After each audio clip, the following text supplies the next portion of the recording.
Assalamualaikum warahmatullahi wabarakatuh. Assalamualaikum. Selamat sore untuk seluruh sahabat-sahabat media. Jadi sore kali ini saya sudah bersama dengan Pak Dasa Susila. Beliau adalah pengurus cabang Ansor Kudus gitu kan. Nah, pada kesempatan sore hari ini kita akan jagung-jagung bareng dengan tema besar yaitu Ansor untuk apa kan.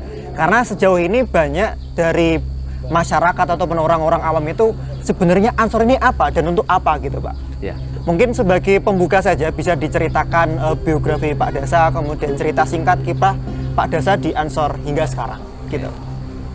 Assalamualaikum warahmatullahi wabarakatuh. Waalaikumsalam warahmatullahi wabarakatuh. Yang saya muliakan host Sorban Mas TV ini, Mas siapa? Mas Gilang. Mas Gilang ya, Mas Gilang. Dan tentunya pemirsa Sorban TV yang berbahagia dan sahabat-sahabat Gerakan Pemuda Ansor yang ada di seluruh penjuru yang kami banggakan. Ya, alhamdulillah pada kesempatan ini saya diberikan kesempatan untuk jagung gayeng dengan sahabat-sahabat Sorban Mas TV ini, luar biasa. Baik, berbicara terkait dengan pergerakan Ansor, terutama saya secara pribadi, kebetulan memang saya berkhidmah di organisasi Nahdlatul Ulama itu memang kita mulai sejak saya dari IPNU, Mas. Saya sejak di IPNU, terus saya berproses dan pada akhirnya saya sempat jauh, Mas, saya sempat keluar kota lama, kembali lagi ke daerah, mulai berkhidmah di Gerakan Pemuda Ansor. Saya mulai dari paling bawah di ranting. Saya pernah menjadi ketua ranting satu periode. Setelah itu saya menjadi ketua ranting di Kecamatan Gebog di Desa Gondosari pasnya. Setelah itu saya diberi amanah untuk mengemban ketua pimpinan anak cabang di tingkat kecamatan selama satu periode di Kecamatan Gebog. Dan setelah itu ya ini di sini saya, kalau bicara Ansor, saya di pimpinan cabang Gerakan Pemuda Ansor sejak 2020. Nah, tentunya ini merupakan amanah dan tanggung jawab yang tidak mudah dan membutuhkan konsentrasi dan fokus yang luar biasa sehingga kita mampu mengimplementasikan, kita mampu merespon seluruh harapan-harapan dari seluruh kader Ansor Banser yang ada di khususnya yang ada di Kabupaten Kudus. Ini sesuatu yang luar biasa. Ini perjalanan saya, jadi saya ya inilah apa ibarat frekuensi itu kadang naik turun ya. Dan perjalanan saya di organisasi khususnya di Ansor memang saya mulai dari ranting sehingga saya tahu persis bagaimana kita memimpin, bagaimana kita bergerak bersama-sama dengan sahabat-sahabat yang ada di ranting, terus juga di anak cabang sampai di tingkat cabang. Tentu setiap fase memiliki perbedaan, memiliki kekhasan masing-masing dan tentunya cara pengelolaannya pun berbeda-beda. Nah, tapi pengalaman-pengalaman saya di ranting, di anak cabang ini menjadi salah satu dasar bagaimana saya mencoba untuk memanage pergerakan Ansor yang ada di Kudus. Kira-kira itu, Mas. Baik, cukup menarik teman-teman. Yang ingin saya tanyakan Pak, Pak Dasa ini berkiprah di NU khususnya ataupun ya Ansor sekarang, itu kan dari step by step, Pak, dari bawah sampai atas katakanlah seperti itu. Kemudian ada nggak suatu cerita yang dimana Pak Dasa itu memang benar-benar saya sudah yakin untuk mengabdikan diri saya di NU khususnya, kemudian juga di Ansor.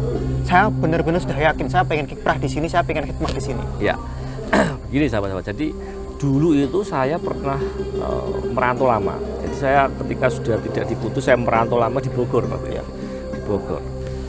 Di Bogor karena saya sudah pernah berproses di IPNU ketika itu, sudah berproses di IPNU. Terus saya harus meninggalkan Kudus karena saya harus menempuh pendidikan di Bogor. Nah, dalam hati kecil saya di Bogor itu saya punya keyakinan suatu saat, suatu hari saya akan kembali lagi ke Kudus. Sampai password email saya itu saya kasih Kudus. Password email saya itu kabupaten saya dilahirkan. Dan itu yang menjadikan kecintaan saya terhadap organisasi Nahdlatul Ulama. Saya merasa bahwa saya dulu waktu kecil, waktu remaja saya pernah dari tidak tahu menjadi tahu, pernah dibesarkan di organisasi yang bernama IPNU. Saya pernah mengenyam banyak pengalaman pembelajaran organisasi kemasyarakatan, kepemudaan, keislaman itu di IPNU. Nah, saya memiliki tekad waktu itu. Kalau saya diberi kesempatan, itu bukan apa ya namanya, entah janji atau apa ya, hanya dibatek di hati itu, kalau saya punya kesempatan untuk balik lagi ke Kudus, saya insya Allah akan berkhidmah untuk kebesaran Nahdlatul Ulama di semua jalur yang ada. Itu hanya angan-angan saya waktu itu ya. Tapi alhamdulillah, karena saya berpikir sudah jauh waktu itu, saya tidak kembali lagi ke Kudus, Mas. Saya tidak kembali ke Kudus, tapi alhamdulillah ternyata apa yang menjadi harapan, apa yang menjadi kretek saya waktu itu terjawab. Akhirnya saya kembali ke Kudus dan saya tidak pernah berpikir akan menjadi ketua Ansor Kudus, karena waktu itu saya ya menjalani proses yang ada. Saya berkhidmah di ranting, berproses di anak cabang, sampai saya diproses di periode cabang sebelumnya. Nah, ini merupakan sesuatu yang luar biasa dan saya harus mengambil hikmah dari apa yang menjadi harapan pribadi saya, kira-kira itu. Baik, Ansor sekarang sudah cukup lama, Pak, sehingga mungkin yang namanya masa akan selalu berubah. Kemudian bagaimana paradigma Ansor yang lama dengan Ansor yang sekarang, yang milenial kan? Karena mengingat pada saya itu sudah berkiprah di Ansor juga dari dulu kan gitu. Apa yang membedakan dulu dan sekarang? Ya, baik. Dulu kalau kita beransor, Ansor dulu itu kita beransor itu semata-semata hikmah kepada Jam'iyah kita Nahdlatul Ulama, untuk kita kepada para kiai habaib kita. Nah, kita hanya menjalankan organisasi itu istilahnya secara fisik itu hanya melakukan organisasi untuk membangun sebuah konsolidasi dengan berkegiatan rutin. Yang kegiatan rutin ya kegiatan selapanan, kegiatan-kegiatan Rijalul Ansoran, kegiatan-kegiatan pengajian. Nah, itu yang Ansor dulu itu kita membangun konsolidasinya seperti itu.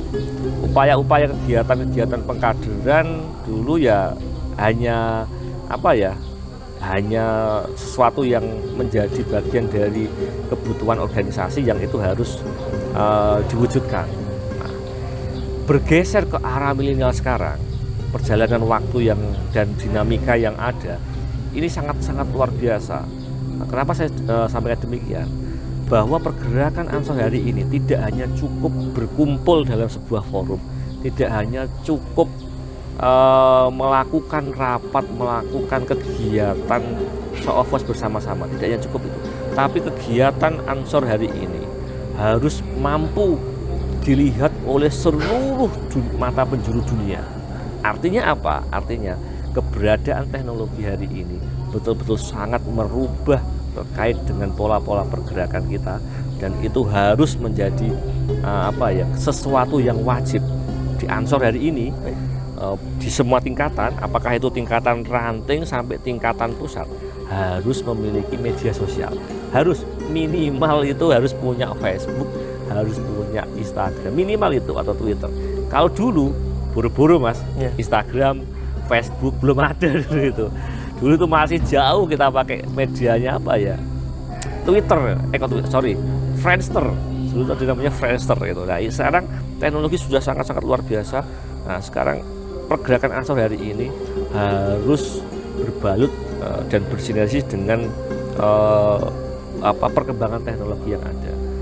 Makanya kader Ansor sekarang itu milenialnya adalah bagaimana program-program Ansor itu mampu seluruh penjuru dunia itu melihat terkait dengan aktivitas sosial kemasyarakatannya, terkait dengan program-program kegiatan, terkait dengan kegiatan-kegiatan kebersamaan dan sebagainya. Ini yang membedakan dulu dengan sekarang, sehingga konteks sekarang ini harus sangat masif. Semuanya ada plus minusnya. Ketika kita masif di media, pasti ada plusnya, ada minusnya. Nah, ini yang harus kita mampu membuat balance seimbang. Baik, dari perkataan Pak Dasa tadi bahwasanya Ansor yang dulu adalah Ansor yang hanya mengaji saja, yang hanya sholawatan saja, Sedangkan sekarang ini Ansor dituntut untuk lebih berkarya lebih banyak di dunia masyarakat maupun di kancah dunia kan gitu, Betul, Pak. betul. Sedangkan pertanyaan gini, Pak, mungkinkah seluruh kader Ansor yang ada saat ini sudah sepemahaman, sudah satu haluan apa yang sudah dicita-citakan Ansor yang di era sekarang di milenial, Pak? Ya, tentunya semuanya butuh proses, butuh tahapan-tahapan. Tidak menyampaikan pesan ke sahabat-sahabat itu tidak semudah membalikkan tangan. Tapi kita berkeyakinan semuanya hari ini adalah fase-fase transformasi. Hari ini adalah fase-fase bagaimana merubah kebiasaan-kebiasaan sahabat-sahabat Ansor ini dalam berkegiatan, dalam berproses dan lain sebagainya, dengan itu tadi sekali lagi dengan memanfaatkan keberadaan teknologi semaksimal mungkin. Nah, tidak mudah tapi sudah mulai berproses. Artinya sahabat-sahabat sudah mulai melirik bahwa keberadaan teknologi ini benar-benar memiliki arti penting. Baik, jadi disebutkan bahwasanya sekarang Ansor sedikit demi sedikit sudah berkarya dengan banyak mengembangkan sayapnya, karena ini kita di eranya milenial sehingga kita harus mengikuti zaman seperti itu, Pak. Betul.